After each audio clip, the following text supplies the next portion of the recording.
नमस्कार दोस्तों, आपका स्वागत है आपके अपने चैनल पर। आज हम गहराई से चर्चा करेंगे भारत के यूनियन बजट 2025-26 पर, जो फाइनेंस मिनिस्टर निर्मला सीतारमण ने पेश किया है। इस बजट में कई महत्वपूर्ण बदलाव लाए गए हैं जो देश की अर्थव्यवस्था को बढ़ावा देगी, मध्यम वर्ग को सहायता प्रदान करेगी और साथ ही विकास को प्रोत्साहित करने में मदद करेगी। आज की वीडियो में हम बात करेंगे इस बजट से किस सेक्टर को फायदा होगा और किस सेक्टर को नुकसान होने वाला है, क्या टैक्स में राहत मिला है या फिर नए टैक्स आए हैं, गवर्नमेंट की प्राथमिकता क्या लग रही है और सबसे इम्पोर्टेंट बात, आम आदमी और व्यापार के लिए इसका क्या मतलब है। तो दोस्तों वीडियो को इन तक जरूर देखिएगा क्योंकि हम आपको देने वाले हैं कुछ खास एनालिसिस।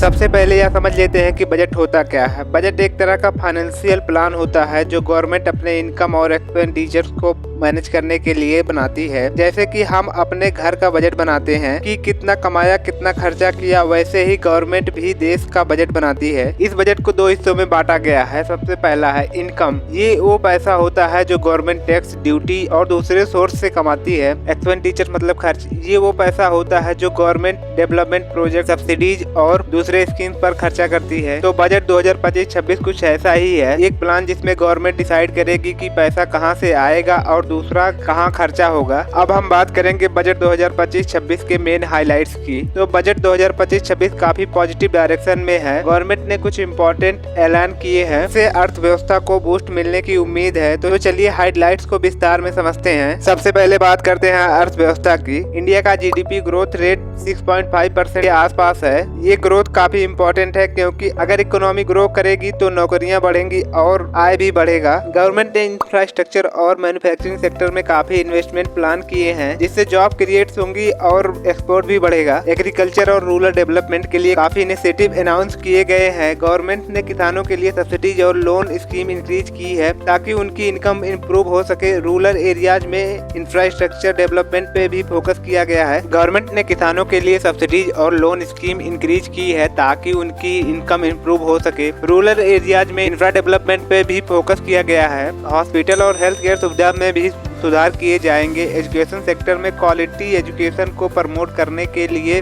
स्कीम लॉन्च की गई है। टेक्नोलॉजी और डिजिटल इंडिया के लिए भी काफी फोकस है। गवर्नमेंट का टारगेट है कि ग्रामीण क्षेत्रों में इंटरनेट कनेक्टिविटी को बढ़ाए और लोगों को डिजिटल स्किल के लिए ट्रेनिंग प्रोवाइड करें। बजट में टैक्स रिफॉर्म भी इम्पोर्टेंट पार्ट होता है। इस बार इनकम टैक्स स्लैब में मेजर चेंजेस नहीं है, लेकिन गवर्नमेंट ने मिडिल क्लास को राहत देने के लिए एग्जम्पशन को थोड़ा इंक्रीज किया है। पर्सनल टैक्स रेट को थोड़ा स्ट्रीमलाइन किए हैं और कॉर्पोरेट टैक्स रिफॉर्म में भी नए बिजनेसेस को फायदा देने के लिए किए गए हैं। अब बात करते हैं इंफ्रास्ट्रक्चर की। इंफ्रास्ट्रक्चर डेवलपमेंट में भी गवर्नमेंट ने काफी ज्यादा फोकस किया है। रोड, रेलवे, एयरपोर्ट, पोर्ट सब में मैसिव इन्वेस्टमेंट होगा। ये लॉन्ग टर्म इकोनॉमिक ग्रोथ के लिए एसेंशियल है। इन्वायरमेंट के लिए भी गवर्नमेंट ने काफी इनिशिएटिव अनाउंस किए हैं। क्लियर ग्रीन एनर्जी प्रोजेक्ट को बूस्ट दिया जा रहा है और रिन्यूएबल एनर्जी सोर्स जैसे सोलर और विंड एनर्जी के लिए भी फंडिंग बढ़ाई गई है। ये न सिर्फ इन्वायरमेंट को प्रोटेक्ट करेगा बल्कि इंडिया को एनर्जी इंडिपेंडेंट की तरफ ले भी जाएगा। अब बात कर लेते हैं सोशल वेलफेयर की। सोशल वेलफेयर स्कीम भी इस बार बजट का